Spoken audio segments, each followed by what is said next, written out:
رویے کٹھن ہو جائیں گے ہمارے.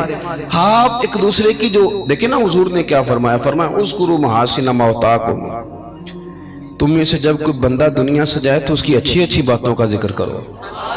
یعنی اس کی جو اس کا مطلب یہ ہے کہ ہر بندے میں کوئی اچھی بات ہے نا. حضور نے فرمایا اچھائیوں کا ذکر کرو, تم زمین پر اللہ کے گواہ ہو. آپ اچھی بات لے کے آئیں گے, خوشخبری, اور بڑی جلدی گھبرا نہیں جائیں گے کہ یہ لوگ صحیح ہو ہی نہیں سکتے جی, پاکستان کا کچھ نہیں بن سکتا جی, یہ اس یہاں کے لوگ نہیں, یہ آپ نے کیسے بات کر دی, اتنی جلدی آپ اتنی دور نکل گئے. حضرت زید بن حارثہ رضی اللہ تعالیٰ عنہ فرماتے ہیں میں طائف کے سفر میں حضور کے ساتھ تھا. مکے والوں نے بات نہیں مانی, حضور کو بڑا پریشان کیا, تو محبوب پاک کا ارادہ کرم ہوا کہ میں طائف جا کے نا لوگوں کو دین کی بات بتاؤں. حضور طائف تشریف لے گئے. آپ غور کریں گے کہ سب لوگوں نے پتھر مارے, اتنے پتھر مارے کہ لہو لہان کر دیا, پورا وجود تکلیف میں. حضور وہاں سے باہر نکلے. کس قدر انسان کو غصہ, ہمارے ہاں تو جناب غصہ صرف وہ اس بندے سے ہم راضی ہوتے ہیں جو ہماری مرضی کے مطابق چلے, باقی ہم کسی سے راضی ہو جائیں یہ سوال ہی نہیں پیدا ہوتا. ان سب لوگوں نے پتھر مارے, روڑے مارے. کریم محبوب صلی اللہ علیہ وسلم ایک باغ میں تشریف فرما ہوئے, پانی پلایا. جناب زید بن حارثہ کہتے ہیں میں نے عرض کی حضور انہوں نے بڑا ہی تکلیف دی ہے, بڑی اذیت دی ہے, دعا کریں یہ برباد ہو جائیں, دعا کریں. اور میں نے بڑے درد سے کہا. حضور نے فرمایا کر دوں دعا, یا رسول اللہ کر دیں. حضور نے ہاتھ اٹھائے کہ اللہم اہد قومی فإنہم لا یعلمون, اللہ میری قوم کو ہدایت دے دے, انہیں پتہ ہی نہیں یہ کیا کر رہے ہیں. اس طرح انسان بچے کے بارے میں نہیں کہتا کہ اسے پتہ ہی نہیں, ابھی لاشعور ہے, ابھی تو نادان ہے. فرمایا اے اللہ انہیں ہدایت دے دے, انہیں پتہ ہی نہیں یہ کیا کر رہے ہیں, انہیں خبر ہی نہیں. کہتے میں نے عرض کی حضور آپ دعا کر رہے ہیں اور انہوں نے اتنی تکلیف دی, اب میرے نبی پاک کی امید دیکھنا, حضور کی دی ہوئی امید دیکھنا. اللہ کے رسول فرمانے لگے زید کیوں ہم ان کی تباہی کے لیے دعا مانگیں, اگر یہ آج ہماری بات نہیں مانتے, کلمہ نہیں پڑھتے, تو مجھے امید ہے ان کی آنے والی نسلیں کلمہ پڑھ جائیں گی.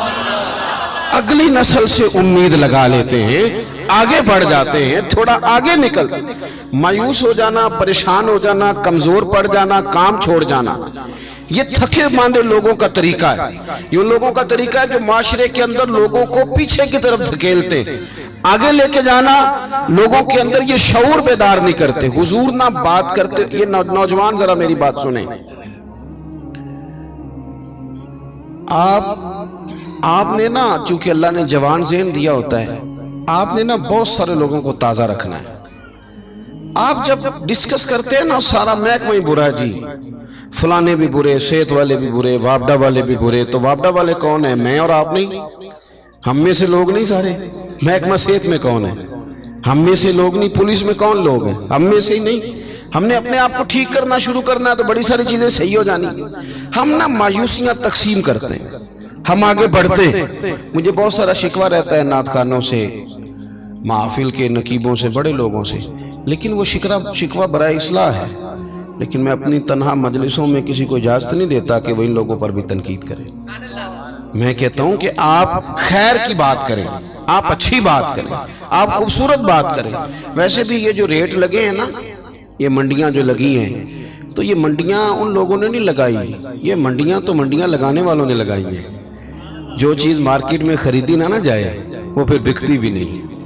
یہ تو کچھ خریدنے والوں نے تباہی کی ہے, انہوں نے کچھ کہیں جا کے نقصان پیدا کیا ہے. ورنہ جس کو پتہ چل جائے نا میرا ریٹ لگے گا نہیں, وہ بکنے کو تیار بھی نہیں ہوتا. تو تم نے خود آگ لگائی ہے چمن میں اپنے, کر کے توہین سحر شام کو الزام نہ دو. تم نے خود نور کا ظلمت سے کیا ہے سودا, کر کے توہین سحر شام کو الزام نہ دو. ان میں بڑے جی دوبارہ نہ آوے جے کوئی سنگی بھی. اللہ تعالیٰ آپ کو خوش رکھے. ازی کو اور گل کر رہے ہیں, تجھے سانوں اور پاسے لان لگے ہو. مہربانی کریں, اب کافی ہے جی, آپ بات سنیں. اللہ تعالیٰ آپ کو برکت عطا فرمائے, اللہ تعالیٰ آپ کو خوش رکھے, اللہ تعالیٰ آسانیاں عطا فرمائے. ذوق ہے آپ کا, کوئی سا بھی ذوق بنا لیں. یہ پیسوں کے لیے جب آپ نکل پڑتے ہیں نا, پھر آپ بڑی تکلیف میں سفر کرتے ہیں. پھر آپ حساب لگاتے ہیں کہ گھنٹے کتنے تو ہزار کتنے.